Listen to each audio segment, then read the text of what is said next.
Up. In three, two, one. Welcome to Conversational Currency. Communication is a superpower, and conversational currency is the fastest growing talk show which focuses on the value and importance of social skills for business in a digital era told through the lens of today's business and thought leaders. I want you to think about the trajectory of your life and imagine if you were able to say the right words in the right moments to every man or woman in a business setting. Think about how great the quality of your life will be. Now, I'm your host, Shadidi Eleazer, and today we have a special guest. Now, my audience, Howard, they like to understand the who and the why before they dive into the what. So please tell us a little bit about your background and what led us to this point today. All right, well, guys, I'm gonna take y'all all the way back. No, seriously, I grew up in a small country town, Prentice, Mississippi. Grew up in an entrepreneur background. Didn't realize it at the time. My grandfather was a farmer, carpenter. I can remember him picking me up, Shadid, at literally I was 9 years old, and Saturday mornings I had to go help him do carpentry work. I'm like, what can I do? I'm 9. I'm a little boy. But, I would fetch stuff, but it taught me a lot of things. I can still remember him saying something that he said, always give people more than you promise them. That's something I can remember him saying, because he would tell a person, I'm going to give you this cabinet, and all of a sudden, boom, he'd give them a little extra, or give them upgrades on knobs or whatever it was. And so, as I went to college, I did something a lot of people have done. You went to school because somebody said you were good at something. I majored in engineering at Southern University because I was good at math. And I can remember having, as Muhammad Ali talks about his red bike moment when someone stole his bike. That's how he got into boxing. I can remember my brown couch moment, sitting on my parents' brown couch. My mom said, you should be a teacher. And it's something that, as I do teaching now, I realize that your purpose will always call you until you answer it. Okay. And I mean, to me, that was, so I ran from teaching. I said, well, Mom, I'm doing good in engineering. I didn't like it, but I was doing good in it. Could make more money than a teacher would, probably double the salary. But I can remember graduating from college, I was scheduled to go to DuPont Electronics. And one of my professors said, Howard, do you want to go down to Jamaica next semester and teach? Hindsight, I'm thinking, Shadid, 22 years old, spring semester in Jamaica, getting off work at 3:00. Who knows what I would have done with life did. But, the fun part about that is I went ahead and had a career as a salesman. I didn't go into engineering. So I spent about 8-9 years, and then an entrepreneur called. I mentioned my grandfather. My father was entrepreneur. He was a building contractor. So I've only known him to have one job, and that was as a teacher when the economy, but we still would wire houses and plumb at night after school. So literally, for me, that has always been my calling. But more importantly, when I started my first store, I did it because I was unhappy. I was salesman of the year of a Fortune 500 company, and I quit. My friends was like, what's wrong, man? I said, this is not me. And I knew, well, what are you going to do? I don't know. Something's wrong with that picture. But I knew that that purpose was still calling me. And then I fast forward, I realized as the retail store I own, when I look back at it, it has never been the love of selling merchandise. It has been the creativity and being able to hire college students and high school students and mentor them, see them grow, to the point now, I've had several to call me during this pandemic. Hey, Mr. Howard, how you doing? Your store shut down, but I see you online, and just that whole connectivity, because I think that is my purpose. But then as I think about it, last August, I remember coming from my parents' house. I was at my parents' house. My mom said, son, I'm glad you're finally teaching. And so they still have a brown couch. It's a different couch, but it's, so it's funny how life goes full circle, until you answer your why. And I'm an acronym junkie. So why stands for what helps you. See, once you discover your why, it helps you the rest of your life. It helps you solve what and who.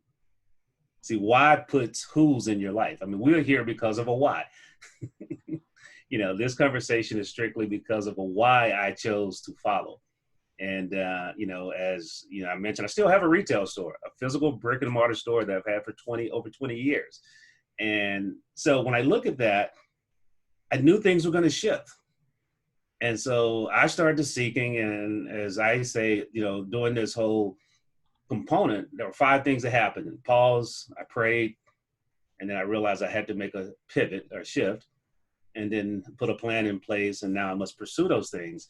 And so, those are some of the things that have happened. So taking you from Prentice, Mississippi, through Baton Rouge, Louisiana, up the East Coast when I was with DuPont, out to the West Coast, back down south, and here I am in Baton Rouge on this glorious day.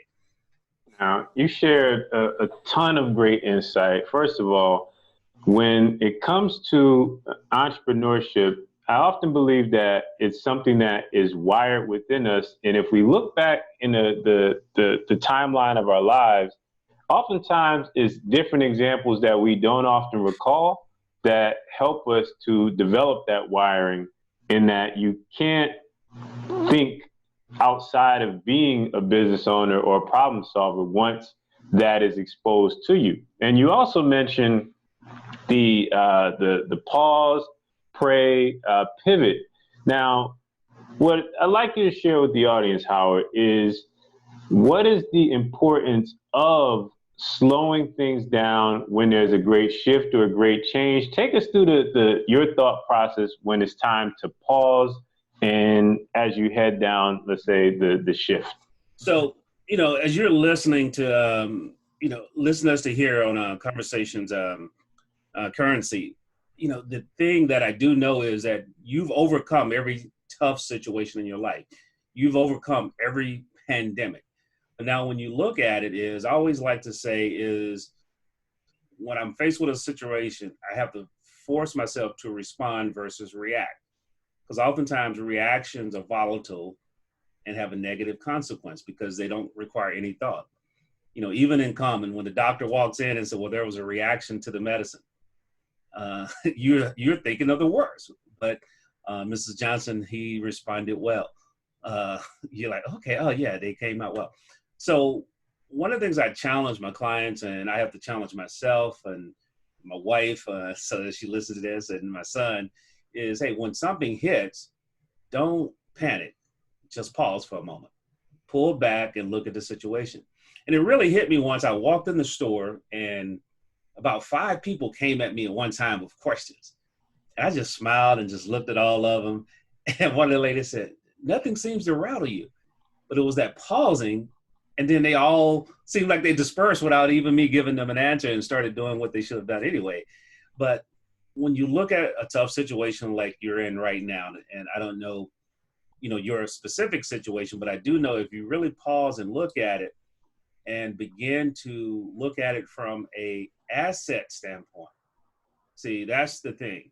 What got me is what, one of the reasons we hear, because of we help businesses and organizations do events online, virtual events. And I literally was pausing, looking at it, and I was saying, okay, Howard, what can you do in the virtual space? Well, your first job was a sales engineer. This was 1991. Your office was in Stockton, California, in your house, and the home office was back in Wilmington, Delaware. So you've been working remotely your whole career, back when you had fax machines and 20-pound laptops. And so, I said, okay, hey, so you have the tools. So now as you go into prayer, it's spending time. Initially, you ask for certain things. You declare and be thankful first. See, that's the first thing. Be thankful that you can and that you have already. So that's one. And then you ask for certain things. But I remember the story of Solomon. He didn't ask for riches. He asked for wisdom. So seek first the understanding, not the outcome. because through the process, you begin to really learn the principles. And that's the thing that I challenge people to do, is be willing to go through the process in order to learn the principles. And once you learn the principles, you can apply them to other processes, because principles are few, processes are many. And so principles are transferable, but processes are typically specific for an application. So if only you learn the process and not the principle, then you're stuck into that industry. So, I didn't share this, Shadid, was when I was a sales engineer, the last job I had, the job that I quit when I was salesman of the year, every day I would call on a different industry, selling a chemical that affected their process. So I had to learn all these processes, and I was able to understand what core principles that our chemical was used to apply. And that's how I would get into the business and how we impact them. So as you pray, we talked about gratitude, declaring, but then the most important part is listening. Being in meditation, being still for the answers. And so, as your God comes back to you, he's going to give you some things to do. And those are your pivot points. That is that shift in your life that, you should be doing. And so from that shift, then you go and develop a plan. So that is the process I've been using throughout my life and didn't realize it. And this here caused me to sit down and actually put it into a process. Principles never change, but the process is what what we're talking about right now. Excellent point. Now, you mentioned the poise to be able to take a step back when you're being bombarded with questions, let's say within a store scenario. But what I observe, especially during times of uncertainty, is that there are some people who are ordained to take leadership and take the reins and show us the way. And there's other people who, let's say, are generals in times of peace, but when war comes around, they take a step back. What do you feel are the qualities within you that allow you to step forward and show the way, show the path? Well, I think it's the desire to serve, the desire to serve when people need service the most. And what I mean by that, when I look at organizations I've been in, teams I've been on, oftentimes I will just deliver until I'm truly needed. I'm okay with not being president. I'm okay with not being, quote, that person with the title, because you can still be a leader. You can still have influence. And so that's one of the things that I really look at it from that standpoint. And then two is, you mentioned why, WHY, is having a clear vision. So where are you going? You mentioned, I love, your declaration for the show and the vision of the show. And, I share a story in my business right now. So I do soft skill training. We don't call them soft, we call them essential. So they're essential skills. Don't call me soft anymore, okay? I'm essential. And so there was this youth development program here, a workforce development program that I started out volunteering. I started out serving. Literally, I served them when I was in college. Then when I came back, I connected with them again. And so every summer I had students working for me. And so 2 years ago, they were saying, hey, she was saying that we need to do this soft skill training for them. I said, well, I'm working on a program called Essential Skills. And the name of the brand is Next Level, because everyone has a next level to grow to, and then you grow to another level. And so, but I shared the vision with her. I said, in the vision, it was 10,000 to 15,000 students per month learning this curriculum, engaged each month. And the only way I could do that was train the trainer module. And so fast forward 3 months later, I was meeting with her on something else. I thought it was on something else. She was like, so you got that curriculum developed? No, she said, can you have it ready? Can you deliver it this summer? And this is in February. I hadn't planned on doing it for a whole another year. That was my blueprint. And so literally, Shadid, it was real interesting because I said, yes. And then I said, can I ask why? Yeah, I've already told the mayor we had this program we use called his Next Level Essential Skills. That's going to be our soft skills certification program. Uh, and so I said, you know, you haven't seen anything. She said, but I like your vision. I like what you're trying to do, training others to train the students. And so our advisors are college students and they're working with high school students. So Howard, you're going to have to train college students on soft skills, which they need. So they got to learn it. And then they got to be able to teach it to the high school students as we move forward. And so we had success last summer. Now the challenge this summer is we got to do it all virtual, because she was like, our mission is serving students. So I have money in my budget. We will serve students this summer. And so they give the students a stipend for showing up. And so like the students will get a $500 stipend for attending about 15 hours worth of classes over the summer on different skill sets.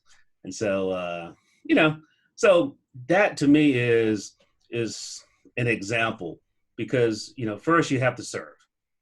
And then when you get the title, you have to serve even more. See, that's the thing I think some leaders run from.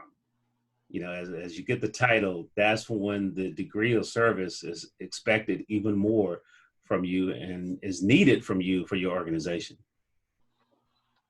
Every leader wants the title.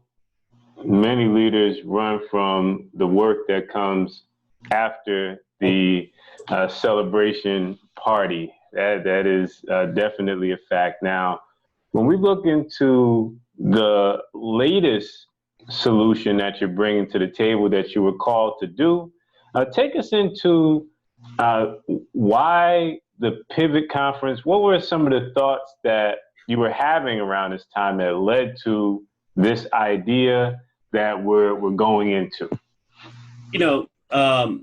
One of the things one of my mentors said, Howard, plan for the worst and prepare for the best. Okay, plan for the worst and prepare for the best. Well, what does that mean? So when I look at my current business model, a lot of it is face to face. A lot of it, except for some of my coaching and training. But so as I told my wife as we went through that situation first, she was like, "What are we going to do?" I said, "Well, let's chill. We're okay financially," and I had to show her the numbers because we had been planning ahead of time. So I said, "Hey, we're good. I'm not going to sweat, but I can't sit and be a slug either." So as I began to pray about it, and it kept coming back to you, Howard, you have these skill sets. So initially what I did, Shadid, was I reached out to schools and said, "Hey, we can help you guys with your Zoom, your transitioning," and let's just say it didn't work out. But I learned a lot in the process. So I kept thinking about it, and I said, "Okay, Howard, a lot of speakers and trainers, why don't you put together an event?" And I was going to do a summit to help business owners in particular and leaders to pivot online, okay, to pivot their business or their organization online. And so one of our team members, Greg Russell, IT guy, he said, "Howard, let's look at a platform where we can do a conference." So for those, the difference between a conference and a summit is typically a summit is one speaker after another. Boom, boom, boom, boom. And it may last 4 days. It may last 2 days. It may be 8 hours a day to get through 8 speakers, presenters. And so what we had, literally identified a platform that we basically, the way we look at it is the platform is the building. Okay, so we're the event planner, the audio techs, the advertising team, the sign and graphics company to put the banners and everything outside, and decoration. So that's what we do inside of the platform. So the Pivot Conference was born. I mean, literally. And one of the things I do know is if you're going to do good things, you can work by yourself. If you're going to do great things, you must have a team. And so then the Pivot team, I reached out to some people. They became my Pivot posse. And so, hey, these are the people we're rolling with through this season as we pivot at this conference. So literally, reached out to some relationships. They reached out to relationships. We got 4 dynamic keynoters, starting with Cheryl Woods in the morning, she's from your way, Dr. Cheryl Woods, Lethea Owens, Jonathan Sprinkles, and then Teresa Martin Dr. Teresa Martin Esquire is going to close it out. She's from New York City. But then throughout the day, we have 4 breakout sessions with 5 or 6 speakers in each session. So individuals, and so you get to eat where you want to versus being force fed what's on the menu. And that's the thing I love about the platform. But then I get really excited when you're able to network with people. So, you show up, guess what? You get to connect with people from all across the world. I mean, we have 3 trainers that are actually from Canada. And so it's just not a United States thing, because when you think about the virtual world now, as much as the current environment wants us to have borders, those borders are being taken down. The connectivity is actually increasing among people, because I can reach out to you. And at the time of this recording, I believe you're in the Baltimore area and I'm here in Baton Rouge. And it's as if we're in the studio together, without the airfare, without the plane and a hotel stay for one of us. So I say all that says is that the whole idea of the Pivot Conference was born out of that. And a little over 4 weeks later, 20 plus speakers, 4 keynoters, one-to-one networking. So a whole day of fun, just a whole day of fun. And I think you posted the link inside of the description and in the title there, so you can click there and get complimentary tickets. That's right, complimentary tickets. A couple organizations stepped it up, Black professional men, and made that available because they want people to pivot and grow. Pivot and grow. That's what you're going to do. So that, that's been one of my major changes through this season. Stores open right now. My wife's at the store with my son and bringing it back to life. I haven't been there in a week and a half. So that tells you, we're working to build a true business versus owning a job. As I always tell people, if you got to be there the whole time, it's a job. So, but if you have the opportunity, make sure you come to the Pivot Conference and spend some time, click the link, and if you only come half a day, that's fine. That's the beautiful part about virtual. But be there when you're there. I said, it only takes a moment to make a memory, but it only takes a moment to miss a memory. And so you have to be in the moment. Excellent, excellent point. So the Pivot Conference will be taking place this weekend. And if you are looking to take your business, take your self-employment or freelance career, take your personal brand as a senior professional and learn some strategies from those who are on the cutting edge of innovation, decision-making, and leading the charge in terms of the ways forward, then your next step is not to get on a plane, not to drive in a car, but to log on to your web browser, whether your smartphone or your laptop or desktop, and tune in to the Pivot Conference. There will be 5, 6 breakout sessions. There will be several keynote speakers, all from the comfort of your home. Whether you wear loafers or you wear slippers,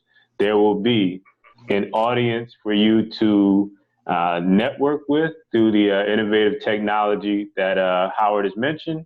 And of course, the ability to vote with the law of your own 2 feet. So as was mentioned, with a workshop style event, it may be one speaker, and if you don't like it, you may tune out. But in this case, you have several options, and that gives you maximum value throughout the day. Now, any closing thoughts that you want to share with the audience, Howard?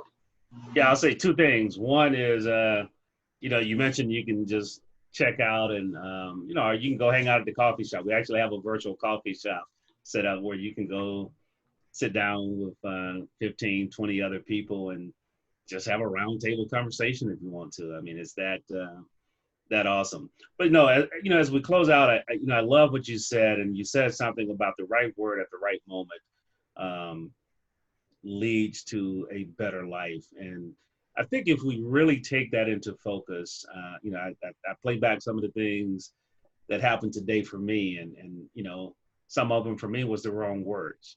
I said the wrong words. And so I challenge you as a person, as you grow, remember, and this is something my dad said, he said, success in your marriage is 100% up to you. There's no 50-50.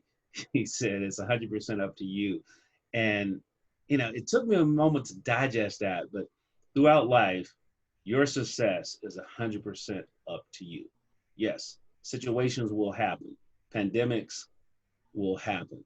Problems will happen. Detours will happen. But it's how you respond to them. And as we said, that formula that we've described earlier: pause, pray, pivot, plan, and then pursue and persist.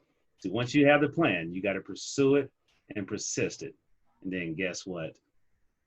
It'll be all right. Because this too shall pass. Ladies and gentlemen, no matter what your scenario may be, there's always a next step to take. Whether you are lost or at a deficit in trying to claw your way back to break even, or you've thought ahead of the doomsday scenario and you're in a position to lead, there's lessons to learn from both ends of that spectrum. If you're the leader, you need greater insight on the way forward, understanding people and how to say the right words that inspire action, as well as those on the other end of the totem pole. You need encouragement, you need inspiration, and you need a plan to get out of your situation and get on solid ground. This weekend, the Pivot Conference exists.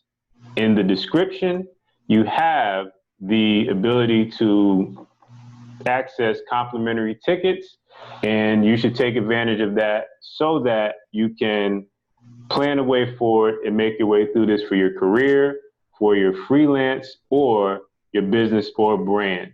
On behalf of Howard White, I am Shadidi Eleazer, and you've been tuning in to Conversational Currency. This is the fastest growing talk show that focuses on the value and importance of social skills for business in a digital era. You could have been anywhere in the world, but you chose to be here with us, and for that, we appreciate you. Thank you for tuning in. Use the link in the description to access the conference and take advantage of the opportunities presented to you.